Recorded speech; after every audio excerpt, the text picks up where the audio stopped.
Verso de número 8.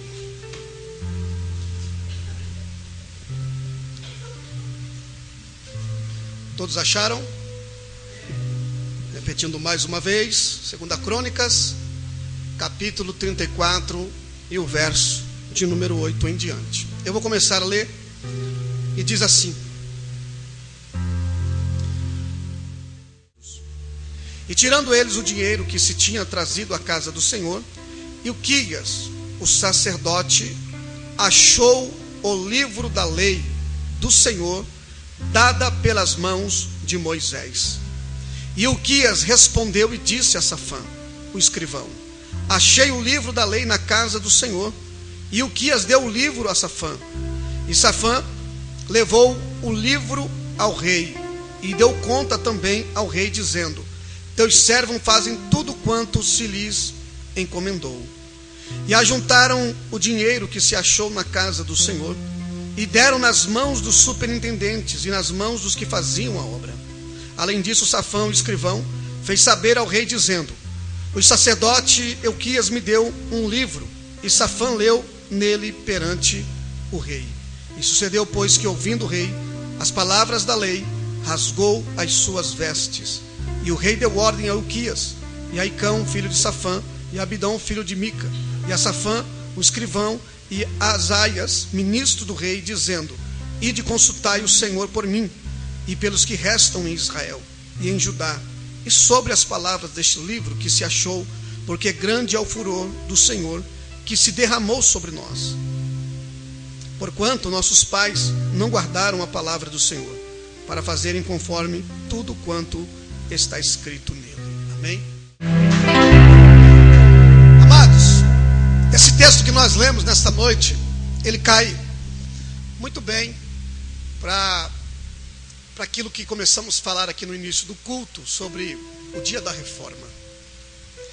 E aproveitando o ensejo desse clima da reforma protestante, onde todos nós, ouvimos hoje, aprendemos um pouco, eu me pus a pensar a respeito da reforma, não da reforma histórica que Martinho Lutero ele fixou lá na porta de Wittenberg, da igreja de Wittenberg, as suas 95 teses, e que daí aconteceu a reforma.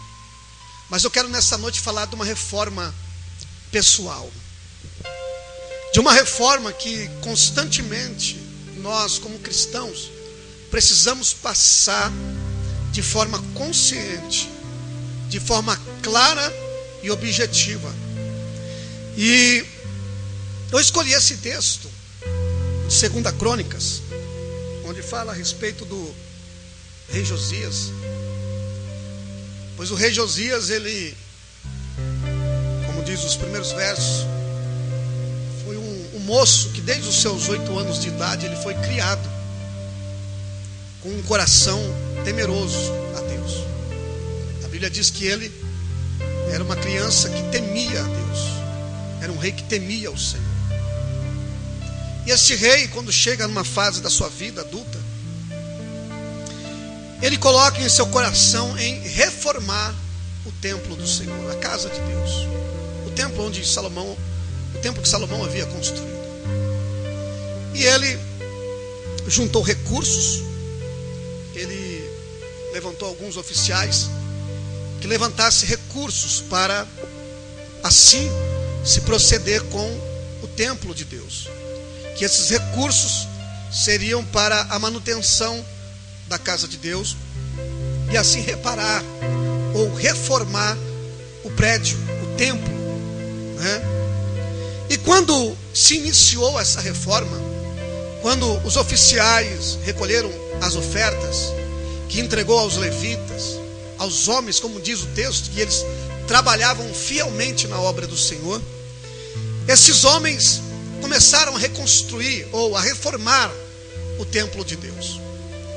E num dado momento dessa reforma, eles encontraram algo que estava perdido dentro da casa de Deus, que era o livro ou a lei de Moisés. aquilo que era o pilar, a estrutura da própria construção, de que tinha que se adorar um Deus, ou conhecê-lo, por meio das Escrituras, o que mais faltava, ou que se havia perdido, eles não tinham mais na reforma. Quando eles começaram a reconstruir, a reformar o templo, eles acharam o livro de Deus que estava perdido dentro da casa de Deus. E eu parei para pensar a respeito desse texto. Quando você traz esse texto para os dias atuais, quando você aplica toda esse entendimento, essa ética, essa espiritualidade que o texto nos apresenta, você compreende que hoje, nesses últimos dias, o livro de Deus se encontra perdido dentro da casa de Deus. Por que não dizer que essa casa somos nós? Pois a Bíblia diz isso. E por que não dizer também que o livro de Deus, hoje o Evangelho, tem se perdido dentro de nós? Tem se perdido dentro de nós. Não é o conhecimento das Escrituras de forma acadêmica. Não é o conhecimento das Escrituras de forma onde se memoriza os textos. Não é o conhecimento das Escrituras, pois a Bíblia diz que o diabo também conhece as Escrituras. O diabo crê em Deus e ele teme e estremece diante do Deus Todo-Poderoso. O diabo, ele sabe e conhece o poder desta palavra. E nesses últimos dias tem se percebido que a palavra de Deus não tem sido de fato o foco e nem a referência de muitas pessoas que se dizem cristãs. As pessoas hoje em dia são cristãs ou religiosas, muitas das vezes por cultura. Está todo mundo indo para a igreja, por que não ir também? Lá na igreja só tem gente boba. Por que não dizer que eu sou crente também? Porque ser crente hoje está na moda. Ser crente hoje em dia é status. Dizer que é evangélico é status. Por que não dizer? Por que não fazer parte? Se lá na igreja há pessoas honestas, há pessoas de bom caráter, há pessoas que nos recebem muito bem, por que não participar de lá?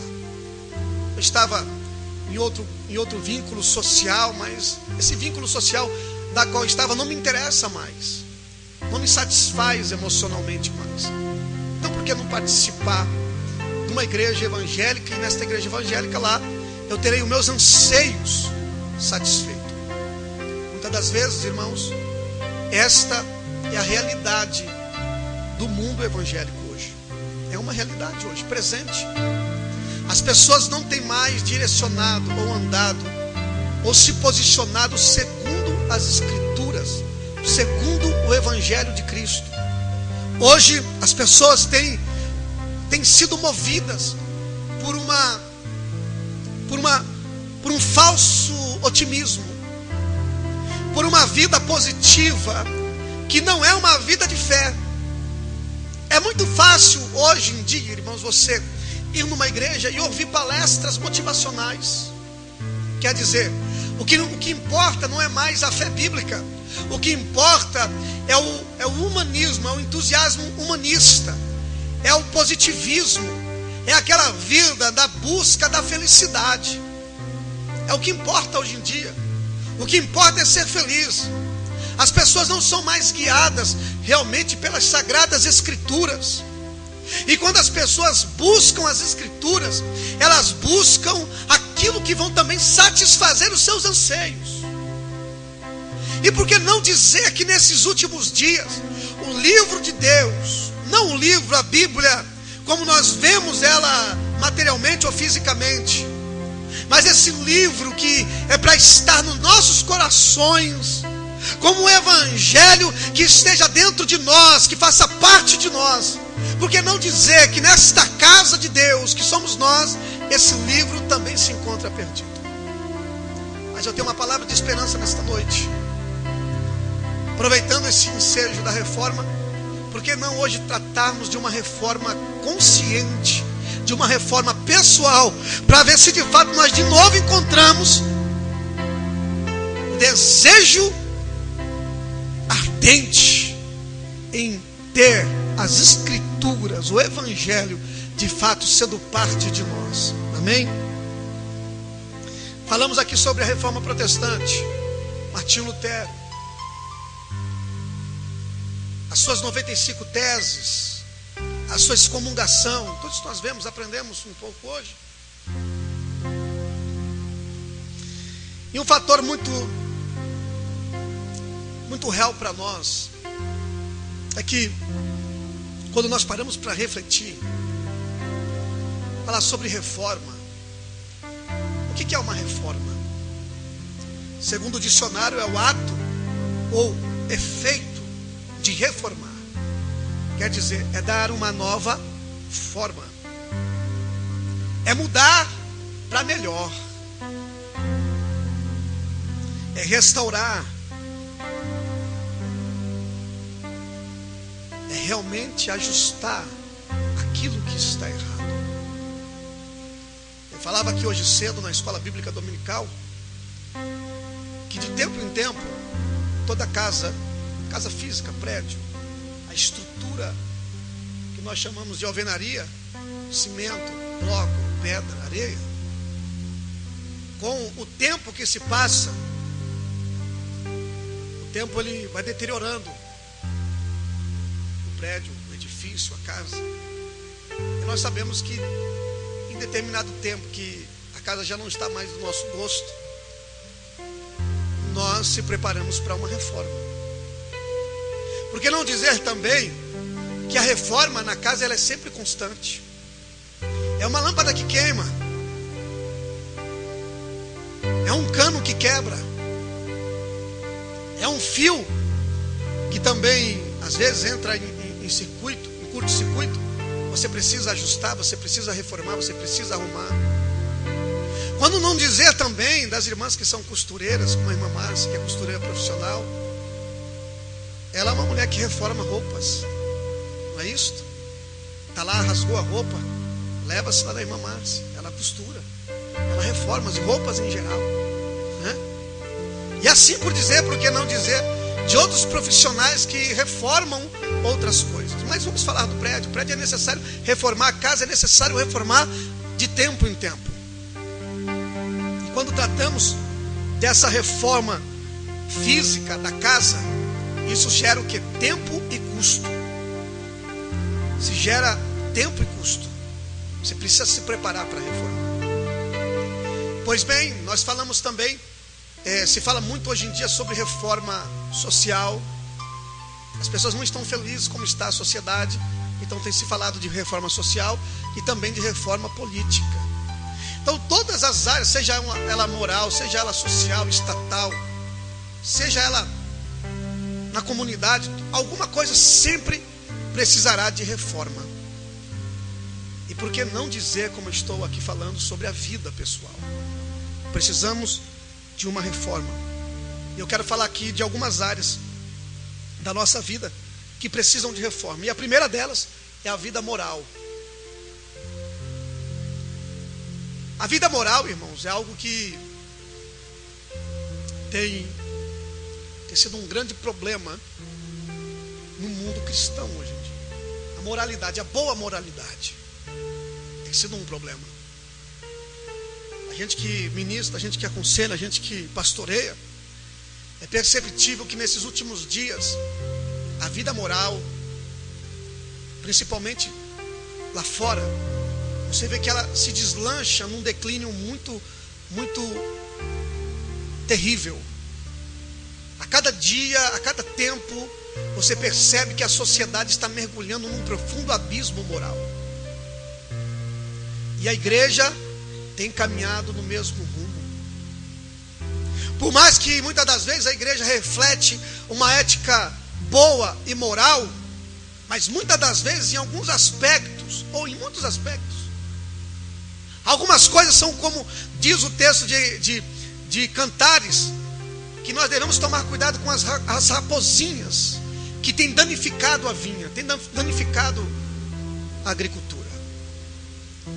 A ideia que se dá nesse texto é que muitas das vezes aquilo que nós não achamos tão terrível para nós, que não tem, parece ter um efeito moral negativo, a gente não damos o mínimo valor, a gente deixa que isso permaneça na nossa vida como algo comum, porque todos estão fazendo, todos estão indo para o mesmo caminho, todos estão falando a mesma coisa, todos estão vestindo-se do mesmo modo, todos estão aderindo a algumas concepções, alguns conceitos morais. Então, são pequenos, são coisas que parecem irrelevantes, por que não aceitar e não aderir também para a minha vida isto?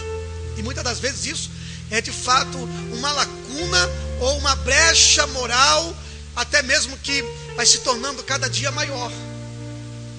E aí que muitos cristãos são pegos de surpresa na sua vida moral, onde muitos se perderam no caminho, onde muitos se esqueceram do temor, se esqueceram da santidade, se esqueceram da verdade. A igreja entra em declínio espiritual, ou falando propriamente moral.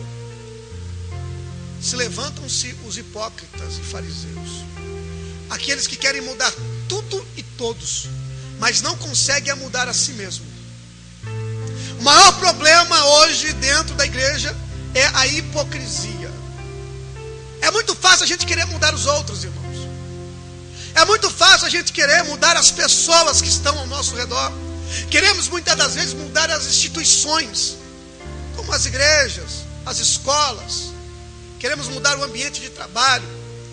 Nós se colocamos como as pessoas que são a referência da moralidade e achamos que devemos, que todo mundo tem que acompanhar o nosso jeito e o nosso ritmo. Seria bom, mas nós devemos aprender o princípio de Jesus. Não é raro nós vemos hoje no mundo cristão, na vida cristã, o marido querendo mudar a esposa, ou vice-versa, a esposa quer mudar o marido, os pais que querem mudar os filhos, os irmãos que querem mudar os irmãos, o pastor que quer mudar a vida do irmão, ou o irmão da igreja que quer mudar a vida do outro irmão da igreja. Não é raro, a gente vemos isso praticamente todos os dias. Achamos que as pessoas, mesmo na igreja, ou aqueles que fazem parte da família, têm que ser perfeitamente moral igual a nós. E muitas das vezes a nossa perfeição moral não é a perfeição moral que Deus exige de nós. Nós pensamos que estamos certos, que fazemos certo, mas estamos fazendo totalmente errados. Então, a primeira coisa que nós devemos mudar e reformar é a nossa vida moral. Jesus nos ensina um princípio tremendo, irmãos, que eu quero ler aqui o texto, que está em Mateus capítulo 7, e o verso 3 ao 5, que diz assim: e porque tu reparas no cisco que está no olho de teu irmão, e não vês a trave que está no teu olho, ou como dirás a teu irmão: deixa-me tirar o cisco que está no teu olho, estando uma trave no teu? Hipócrita, tira primeiro a trave do teu olho, e então cuidarás em tirar o cisco que está no olho de teu irmão.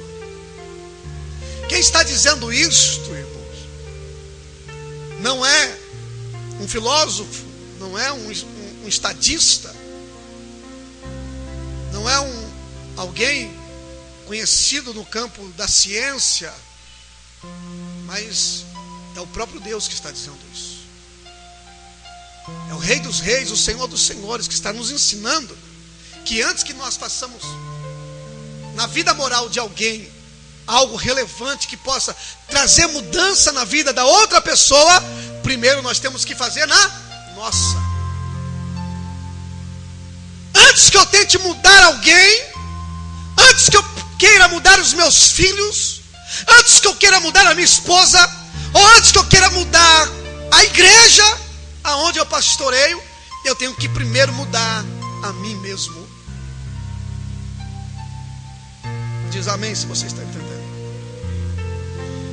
Lá no país da Inglaterra, na abadia de Westminster, se me falha a memória, se eu estou pronunciando certo, tem uma tumba de um ministro do Evangelho da igreja anglicana, que tem uma escrita que ele diz assim, é algo que é dele, que fazia parte dele, e ele diz assim: quando eu era jovem, sonhava em mudar o mundo, e vi que era impossível. Quando eu fiquei mais velho, quis apenas mudar o meu país, porém este também não consegui. Quando a idade ia avançando mais, em uma última tentativa, eu tentei apenas mudar a minha família, mas eles também não mudaram. Agora, deitado em meu leito de morte, percebo que se apenas eu tivesse mudado a mim mesmo, então, pelo meu exemplo, eu teria mudado a minha família. E a minha família, talvez, teria também mudado o meu país, a minha nação. E assim, também, a minha nação teria mudado o mundo. E às vezes a gente queremos mudar tudo e todos, mas não queremos mudar a nós mesmos. Precisamos passar nesta noite por uma reforma de consciência, por uma reforma moral. Você quer mudar o mundo? Então mude a si mesmo. Diz amém se você está entendendo. Uma outra questão que nós precisamos aprender, que nós precisamos reformar e batalhar com a fé em relação a isso. Isso não depende só do pastor ou da liderança eclesiástica. Isso depende de mim e de você. Como cidadãos, como cristãos, nós precisamos trazer uma reforma familiar. Em todo o tempo da história da humanidade, os últimos tempos, a família tem sido bombardeada em todos os aspectos para desconstruir o padrão original que Deus estabeleceu para a humanidade. A gente vemos o ativismo desenfreado em todas as esferas, tentando desconstruir esse padrão moral da família, onde se diz que homem, eu tenho sempre falado isso com muita propriedade, que homem casa com mulher, mulher casa com homem, e que o padrão original é aquele que a Bíblia estabeleceu para a família. Jesus foi questionado pelos fariseus a respeito do divórcio. Os irmãos não me compreendam mal, eu sei que isso acontece em todas as famílias, a gente sabe, às vezes tem situações que realmente é impossível de se manter, mas a ideia era a questão do coração duro do homem, era a dureza do coração do ser humano que fez do casamento algo como que se fosse descartável, sem consideração pela outra pessoa. E ao questionar Jesus a respeito do que Jesus pensava, qual era a opinião de Jesus, Jesus se arremete ao princípio.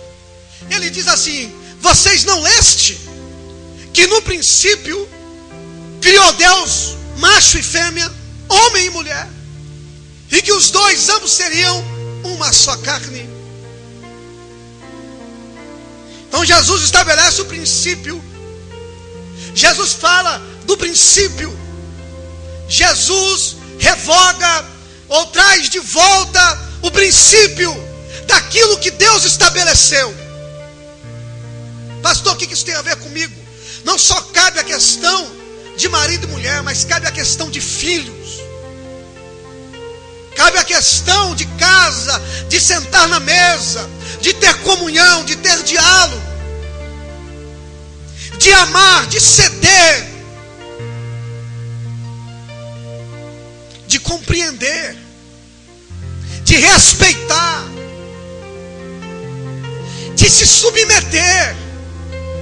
Eu me submeter? Não, jamais. Mas a Bíblia ensina isso.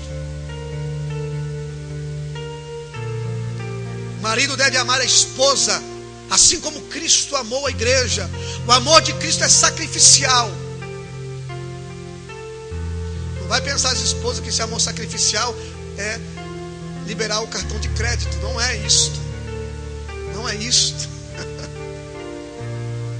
Esse amor sacrificial, irmão, depende, né, do orçamento. Depende de como você resolve com a sua esposa. Mas a questão é, esse amor sacrificial é o zelo. Ela é purificar a família com a lavagem da água pela palavra. É trazer à existência a Bíblia, não como código litúrgico, mas como algo que seja um fardo leve, suave, para que os nossos filhos amem a palavra de Deus, para que o nosso cônjuge, sabe, a tua esposa, o seu esposo, ame a palavra de Deus, ame estar na igreja, ame louvar o Senhor, ame adorar a Cristo acima de todas as coisas, do que até você mesmo, irmão.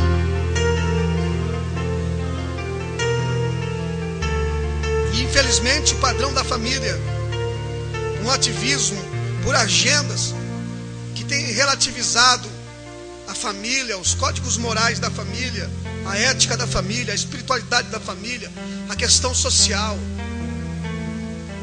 Há um tema hoje abordado sobre a definição de gêneros.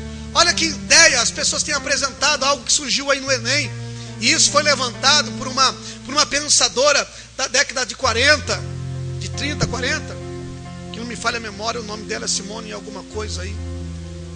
Oi? Por ver, é quase isso aí, irmão. Eu não sou muito bom, é francês, né? Não sou muito bom no francês, não. E ela levantou essa tese lá atrás. E hoje o povo da esquerda, das agendas da desconstrução da família, levantaram essa questão dizendo que quando os filhos nascem, eles não nascem homem ou mulher. É eles que vão escolher.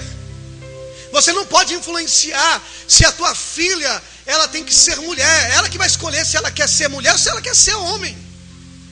Ela pode ter o corpo de mulher, mas dentro dela ela pode ser um homem. Ela pode agir como homem. E você não pode influenciar. A igreja não pode influenciar, o Estado não pode influenciar, os professores não podem influenciar, e muito menos os pais podem influenciar. Se o seu filho crescer, você não pode influenciar ele. Você não vai poder colocar uma roupa azul, um cobertor azul quando ele nascer. Você não vai poder comprar carrinho porque você está definindo o gênero dele. Você não vai poder dizer que ele é menino, que ele tem que brincar de carrinho, e que a menina tem que brincar de boneca. Você não vai poder dizer isso, nem ensinar essas coisas. Essa ideia que estão querendo padronizar como família. E a igreja precisa se posicionar. Nós precisamos passar por uma reforma, porque, irmãos, até mesmo, não só esses males, mas outros tipos de males têm adentrado a nossa casa, a nossa família, que tem desconstruído outras áreas. Às vezes o inimigo, irmão, é estratégico. Ele usa um tema, ele usa jargões, ele usa estratégias que nos tira a atenção de outras questões que também são destrutivas para a família. E a igreja precisa se posicionar. Você precisa ter posição de pai, de mãe, de marido, de mulher. Se você quer ter um casamento abençoado, você tem que se posicionar como um sacerdote na sua casa. Se você quer um lar abençoado, a Bíblia nos ensina que a mulher precisa ser sábia, como diz Provérbios capítulo 31. A tola derriba com os próprios lábios, ou com as próprias mãos, melhor dizendo. Você precisa ter sabedoria para lidar. Precisamos ter de uma reforma familiar. Você não pode lançar a educação dos teus filhos para o Estado.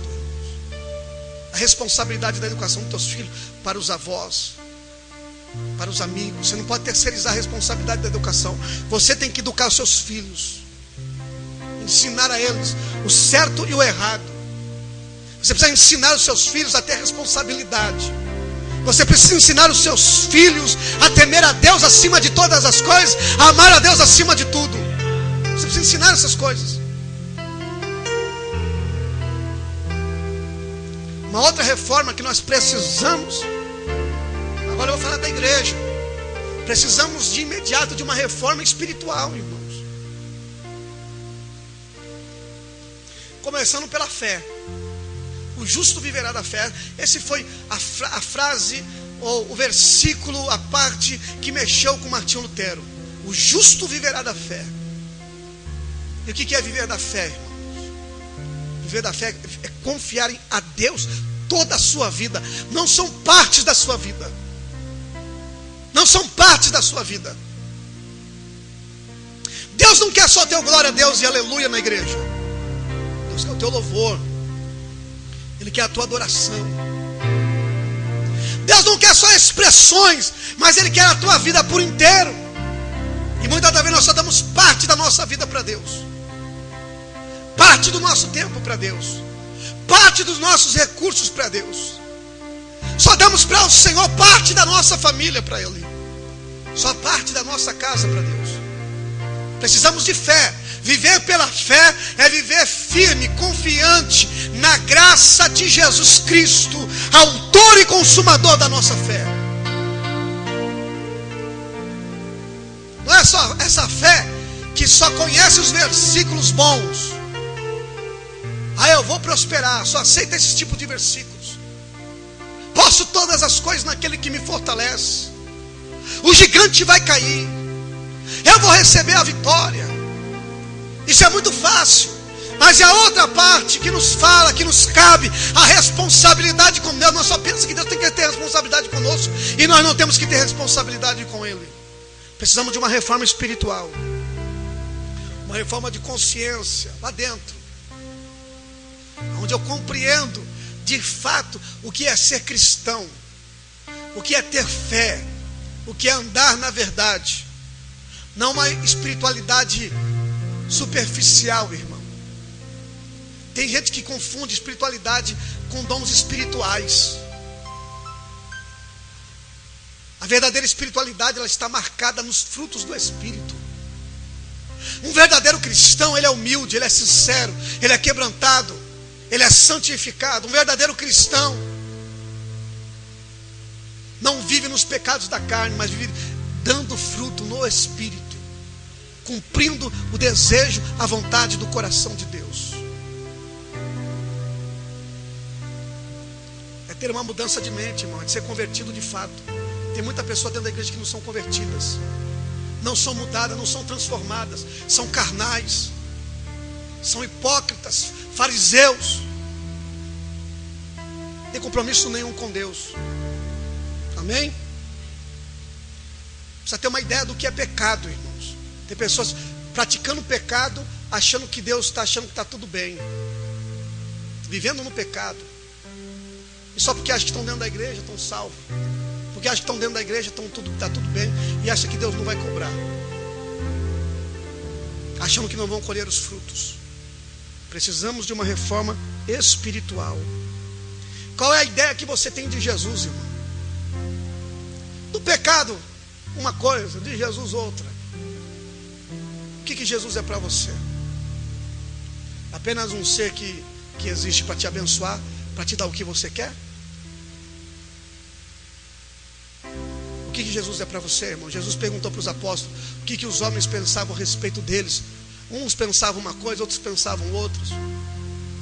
Aí Jesus pergunta para eles: vocês pensam o que de mim? O que vocês dizem que eu sou?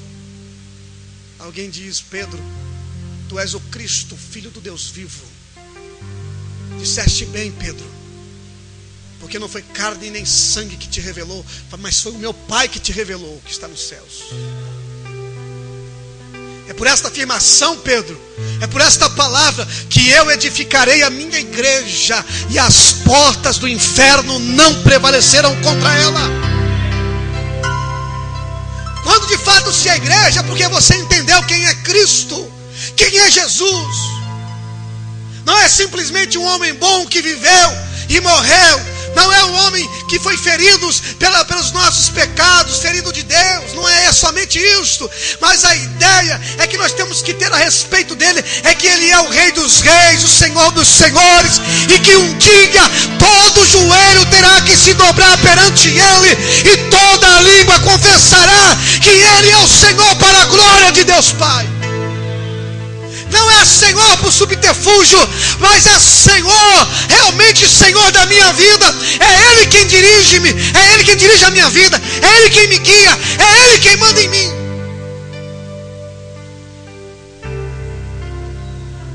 E como que é o meu relacionamento com Ele? Minha vida de oração, minha vida de consagração, minha vida de santidade, tudo isso cabe ao cristão ter esse compromisso com o Senhor. E tem muitas pessoas cheias de orgulho, cheias de avareza, cheias de mentira, cheias de prostituição, de carnalidade. Se você quer ouvir coisa boa, tem cheio de igreja para te falar coisas boas. Se você pensa que você vai ouvir coisas boas, você já está ouvindo coisa boa, porque é boa para a tua alma, para você se alimentar e viver uma vida com Deus de verdade, de fato, uma vida reformada no Evangelho, transformada pelo poder do Espírito Santo. Hoje tem crente que nem sabe o que é o Espírito Santo, irmão. Nem sabe, nem conhece. Batismo no Espírito Santo, muito menos ainda. A igreja precisa buscar o batismo no Espírito Santo, os dons espirituais, viver uma vida realmente queimada, uma vida realmente cheia do Espírito Santo. Vocês estão entendendo? Diga amém. Nosso último tópico, uma reforma doutrinária. Precisamos de uma reforma doutrinária. Pessoas que nem sabem o que é a doutrina da salvação, não sabem o que é a doutrina do Espírito, as doutrinas básicas do Evangelho. Não estou me referindo àqueles que estão começando na caminhada agora, que é justificável que eles não compreendam ainda muitas coisas, mas daqueles que estão dentro da igreja, que nasceram do berço evangélico, que estão há muitos anos na igreja, que não conhecem nem as doutrinas básicas do Evangelho. Essas pessoas, elas compreendem que acham que serão salvas pelos seus méritos, pelas suas obras. Não confiam na graça de Deus, não confiam no Evangelho de Cristo, não tem conhecimento nenhum da palavra. É ruim quando a gente pega uma pessoa. Ontem eu estava evangelizando juntamente com a missionária Vera, com a irmã Luciana. Aí eu me deparei com um católico que conhecia a Bíblia, conhecia a palavra. Eu me deparei com uma pessoa espírita que queria me confrontar ou dialogar comigo, segundo o conhecimento dele, até baseado nas escrituras, segundo Allan Kardec, e citando versículos, citando ciência, essas coisas.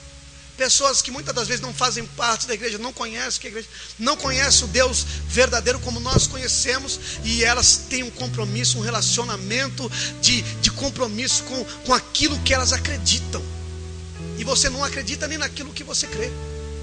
Porque se você acreditasse naquilo que você crê, naquilo que você entende como uma fé para a sua vida, você buscaria ter conhecimento disso. Ela se aprofunda no conhecimento daquilo que a fé dela está baseada. Elas sabem as estruturas daquilo que compõe a fé delas. E muitas das vezes o cristão não conhece, não sabe. Dizem que conhece Deus, mas não conhece a palavra de Deus. Essa é uma coisa totalmente fora do comum. Como eu posso dizer que conheço a Ele se eu não conheço a sua palavra, as suas verdades? É esse evangelho que daqueles que não conhecem a Deus se torna o evangelho do toma lá da cá, o evangelho da barganha. As pessoas se afluem à igreja hoje para barganhar com Deus. Deus, eu dou, mas também eu quero.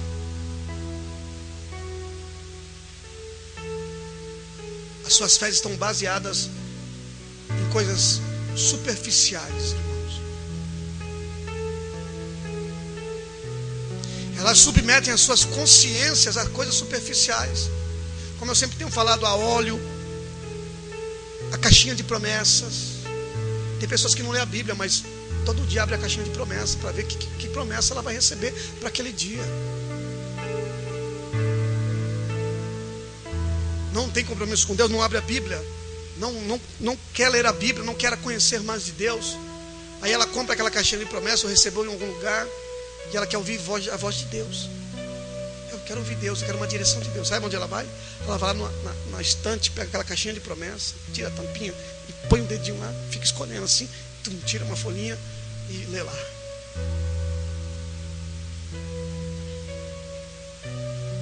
Você é assim? Se você é assim, você precisa de uma reforma doutrinária na sua vida. Aquelas que baseiam sua fé em arcas, em águas, em óleos, e pagam altos preços, valores, para obter aquele elemento para conquistar uma bênção, para conquistar um milagre. Sendo que a Bíblia diz que aquele que ouve os mandamentos do Senhor e obedece os seus mandamentos, as bênçãos correrão atrás deles e o alcançarão. Está lá em Deuteronômio capítulo 28. É aquilo que Jesus diz quando ele diz: olha, se vocês creem em mim, se vocês estiverem em mim e a minha palavra estiver em vós, pedireis ao que quiserem e vos será feito. Meu Pai que está no céu fará para vocês. É apenas o que? Conhecer a palavra, obedecer a palavra. Mas não quer dizer porque eu conheço, obedeço a palavra, que eu tenho que sair pedindo para Deus, como o Aladim pede para a lâmpada e para o gênio. Deixa eu dar uma esfregadinha na lâmpada, aí sai aquela fumaceira e você fala assim: olha aí, gênio, ô meu amo. A gente pensa que Deus é assim: meu amo, pode pedir 3 desejos e eu vou te atender. E a gente pensa que Deus é assim, porque a gente às vezes tem que esfregar a Bíblia, ou pegar o óleo, colocar passar não sei na onde, e achar que Deus tem que fazer alguma coisa porque a gente fizemos aquilo. Ou comprar tem um negócio que tem o sabonete da purificação, tem tudo aí que você quer para qualquer área da sua vida, irmão. O que não falta são objetos e apetrechos espirituais para melhorar o casamento, a vida sexual, a vida financeira. Isso não falta nas igrejas hoje em dia. E tem muitas pessoas pagando dinheiro, irmão. Parecem macumbeiros espirituais. Precisa de uma reforma doutrinária. Se você é assim, você precisa de uma reforma doutrinária. Pessoas que caçam profetas, ficam correndo atrás de profeta, é outro besterol, irmão. No dia que Deus quiser usar um profeta para falar contigo, não. Você pode estar debaixo de chuveiro, Deus leva o profeta lá e fala com você. No dia que Deus quiser usar um profeta para falar com você, não importa onde você esteja, Deus vai usar aquele profeta para. Você não precisa caçar profeta para buscar uma direção de Deus, uma revelação. Você não precisa fluir de igreja em igreja, igreja em igreja, para achar que tem que ouvir como alguém que vai numa cartomante, que é alguém que vai nas cartas de tarô, ou alguém que vai nos búzios, para ouvir, saber dos seus futuros. E tem crente igualzinho. O crente vai aqui, vai ali, vai muda, pula de igreja em igreja, atrás de profecia, atrás de revelação. Mas conhecer isso aqui ninguém quer, irmãos. A palavra de Deus ninguém quer. Diga assim: eu preciso de uma reforma doutrinária. Repita assim comigo: o justo viverá pela fé. Aleluia. Não é baseado em rituais litúrgicos. Pessoas que ficam muito presas em sacrifícios, em grandes sacrifícios, em liturgias. Tem que ter essas coisas, ou entretenimento. Se não tiver uma fumaça, se não tiver um jogo de luz, se não tiver essas coisas, as pessoas parecem que o culto não foi. Se ninguém rodopiar na igreja, se não levantar um profeta, se ninguém falar em língua estranha, como é que foi o culto? O culto não é para você, o culto é para Deus. Você tem que entrar essas portas para cultuar, para adorar ao Senhor.